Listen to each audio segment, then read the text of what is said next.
Biasanya kita taruhlah kita yakin bahwa hukum Islam itu hukum terbaik bisa diterapkan di Indonesia. Anggaplah kita yakin begitu.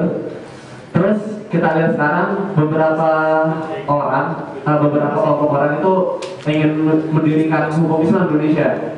Tapi responnya berbagai macam di masyarakat. Ada yang buruk, ada yang baik. Tapi lebih baik yang buruk masyarakat, kalau menurut saya. Nah, kalau kita lihat kayak gitu, berarti kan ada sesuatu di mindset masyarakat, betul? Nah, kalau akan dari masyarakat biasa nih, dan ingin berubah Indonesia jadi lebih baik dalam hukum Islam, akan dulu ke arah pemerintah untuk mengubah hukumnya masuk, atau ke masyarakat untuk membiasakan mereka terbiasa dalam hukum Islam, tapi dalam tidak nama hukum Islam. Kita terima kasih. Assalamualaikum warahmatullahi wabarakatuh.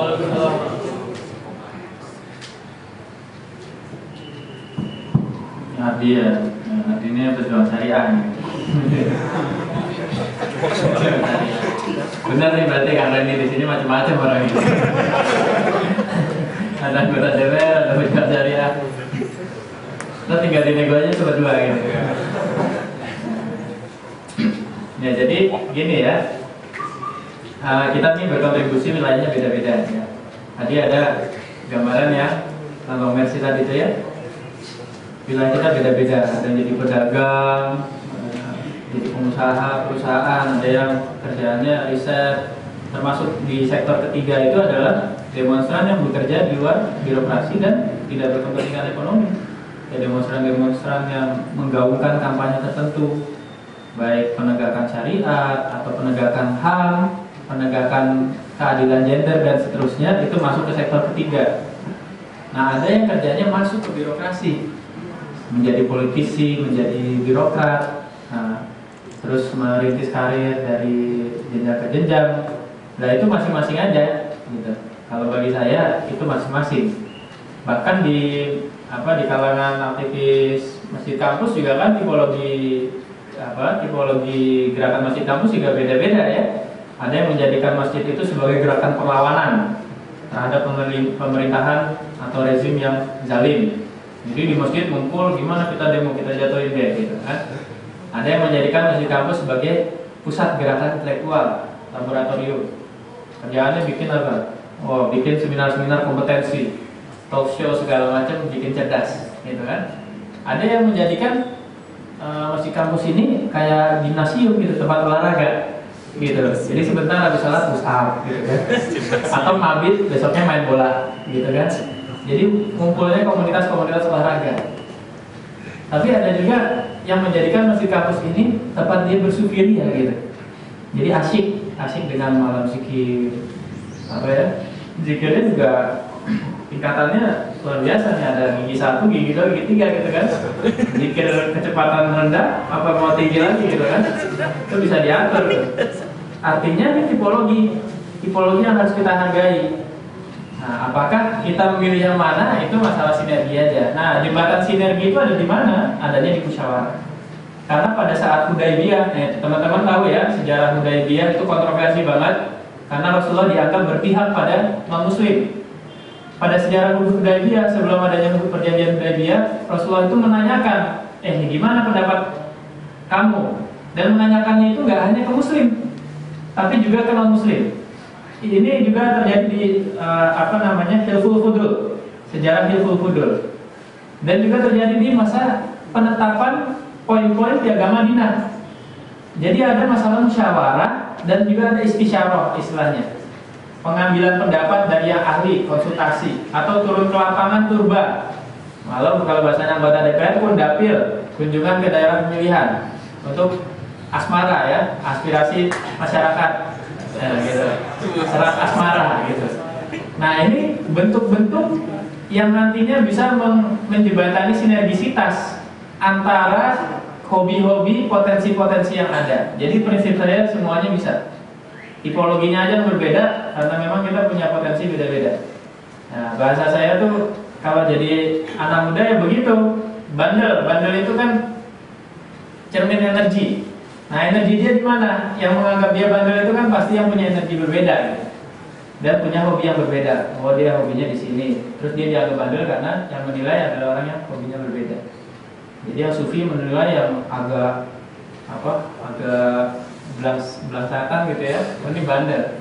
Padahal yang belangsatan bilang yang ini terlalu kalem, gitu kan? Ini kesurupan lama-lama. Ya.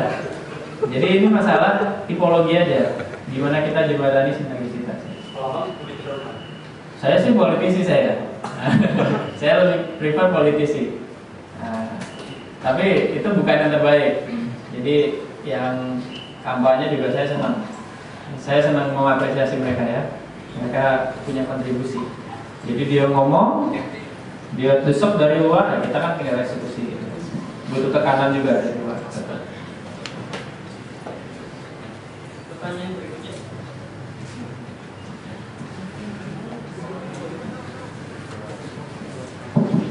Assalamualaikum warahmatullahi wabarakatuh. Saya Opi. Kan ini kan temanya tentang transaksi kebijakan kan ya. Tahu saya yang saya baca gitu masalah kebijakan terutama di anggaran kan itu apa sih celah banyak celah untuk jadi korupsi gitu kan ya. Apakah dibahas di bukaan gitu bagaimana cara-caranya untuk mengamankan anggaran tersebut gitu. Terus yang kedua tentang masalah tadi gitu, apakah wacana sebenarnya dulu kan pernah pemerintah kita menuliskan biaya Jakarta kan ya itu yang dari Medina, apakah mungkin nggak dibahas atau dibahaskan lagi di DPR gitu? Itu aja Assalamualaikum. Ya Kang ya. Jadi tentunya dalam buku ini diantaranya bicara tentang anggaran, ya.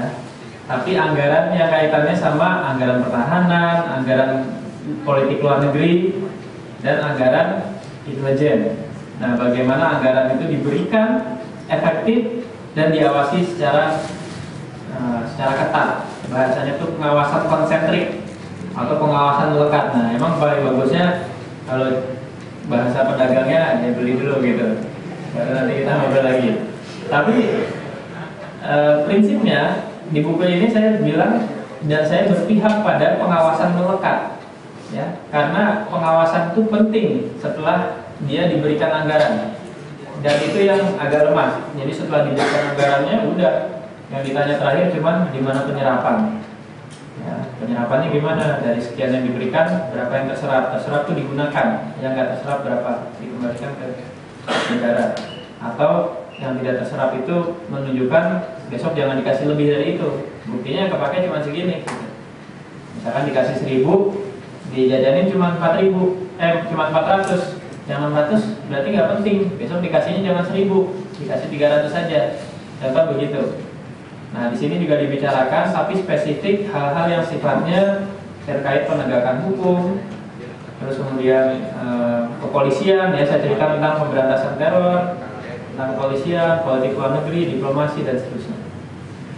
Ya. Terus yang kedua, pertanyaannya, Piagam Jakarta ya. Ya, Piagam Jakarta itu dia kan akhirnya disepakati inspirasinya. Makanya tadi kita cerita tentang Imaji Madinah, Imaji Madani yang merujuk pada Madinah. Jadi dia disepakati inspirasinya tetap ada, tapi secara tekstual tidak. Itu kan kesepakatan jalan tengah ya. Waktu itu perbuatannya tahun 99 gitu. Nah, akhirnya diambil jalan tengah, tidak memperjuangkan tekstual, tapi memperjuangkan secara perlahan inspirasi itu jadi kenyataan. Mulai dari adanya undang-undang sukuk syariah dan sebagainya. Tapi sebenarnya kalau kita rujuk pada kebutuhan 5 yang primer menurut Islam, itu kan ada perlindungan terhadap harta, nyawa, keturunan, akal, ya. Itu sebenarnya bagian dari HAM universal yang kita harus perjuangkan baik dengan nama syariah maupun tidak. Gitu. Jadi itu yang paling penting ya, nilai universal dalam Islam.